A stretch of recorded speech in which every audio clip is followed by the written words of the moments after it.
episode of Thwacc again, I guess. So why not? Bonus episode. We just recorded one.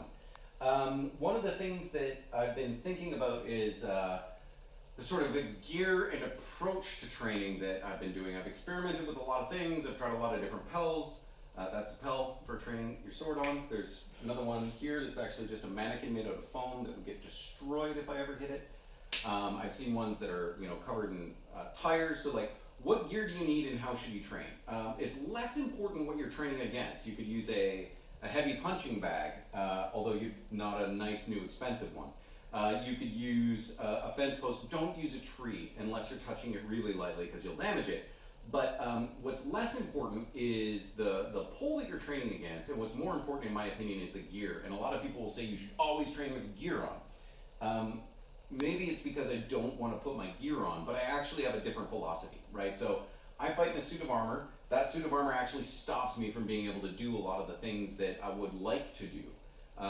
So why would I train when I have full wrist mobility, when my gauntlets aren't binding into my van braces and the hand protection isn't jamming everything up? I have all this flexibility fighting. Why don't I train in my armor when doing Pell work? My answer to that is, if your armor is stopping your range of motion, if you ever plan on having better armor than that, if you ever plan on having better flexibility than that, then you're training yourself not to make full use of that range of flexibility. So I want my armor to get in my way, to say like, I wish I could get that, so I work on my van braces, so I improve stuff like that. However, I will say when you're training, you should always use whatever you're using in both of your hands, right?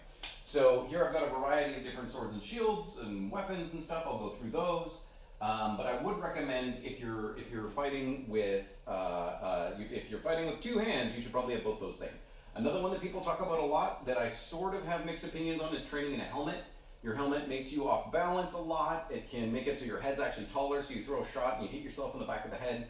That's not great. But I would also argue, much like your armor, I want to not work myself around my helmet too much. And I've been fighting long enough, I know to make some adjustments, but if my helmet's throwing me way off balance, I got an awesome killer looking helmet that was too heavy, and I knew that it was too heavy because I was wanting to move around and my head was sort of staying in place and I had to get rid of it.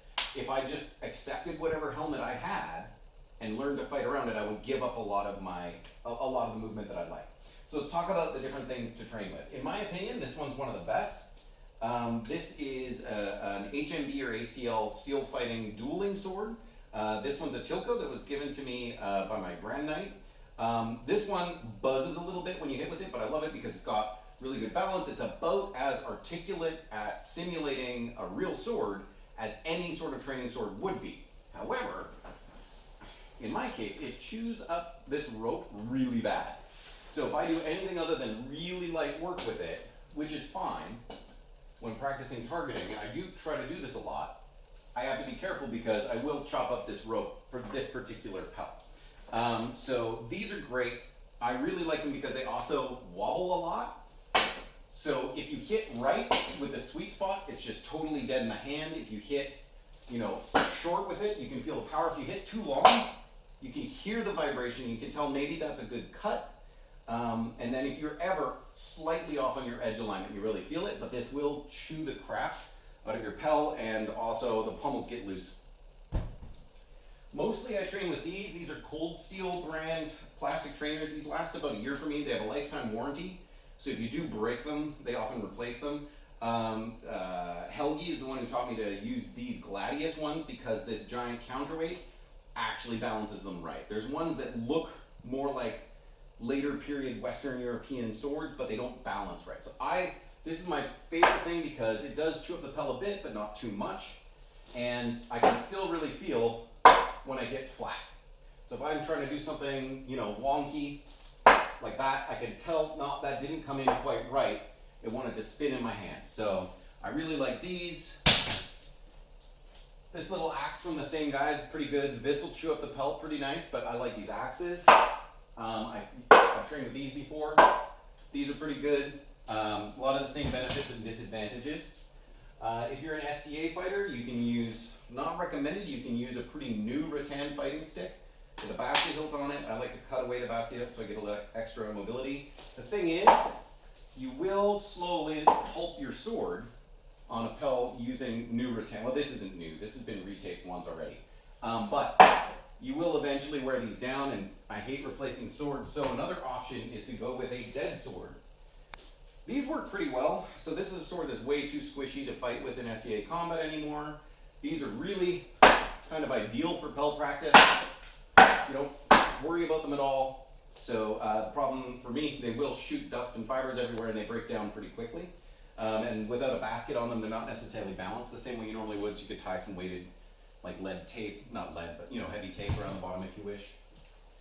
This sort of a mix of the two. This is a polypropylene sword. May or may not be legal for fighting in certain SCA areas. It's very heavy. I actually use this for training. If my technique is going to hurt my shoulder, I'm going to feel it with this sword first. Sometimes I'll even do Pell work with a regular sword upside down, just slowly, to see if I've got the movement feeling right. This does much the same thing, and they last a lot longer than rattan, so I don't mind taking a sword that I could technically fight with, but is a little heavy, and use a polypropylene on the Pell. Works pretty well. But the whole time I've been doing that without a shield, right? So I'm not going to talk too much about the strengths and weaknesses of different shield types. That's a different topic. But I shouldn't be doing any of that without a shield in my hand.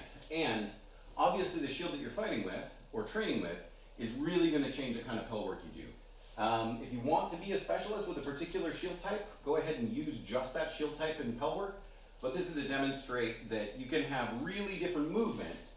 Like there's a lot of shots I can't, if I fight with this open, I can't throw a lot of shots that I can fight with that hand piece open. If I fight with this closed, I can, pretty much for EMP combat, I can count on no one hitting my shin or anything like that, but I also have just a lot of shield in my way, and I can't move this shield around. I've got to move around it.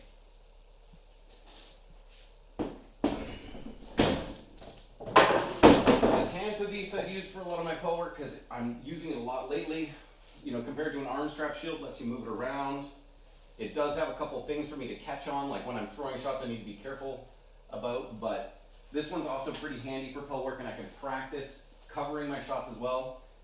One of the shots of Brandon was, I know one of the pieces of feedback from Brandon in my last video is going to be like, this shot, you should be protecting your arm as opposed to leaving it like I was, so you can always be working your defense and offense at the same time. And then getting into that even further, you can go with arm strap shields.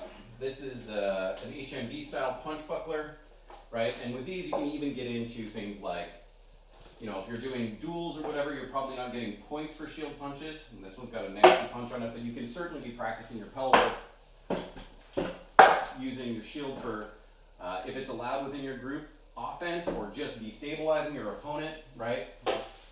So you can practice a lot with different types of shields, and this is completely different for Pell work even than that, even though the Pell isn't fighting back. So anyway, train with a bunch of different gear. The only warning I would offer about your training for any of the gear that I've tried is this is totally fine for thrusting, if you can land it. There we go.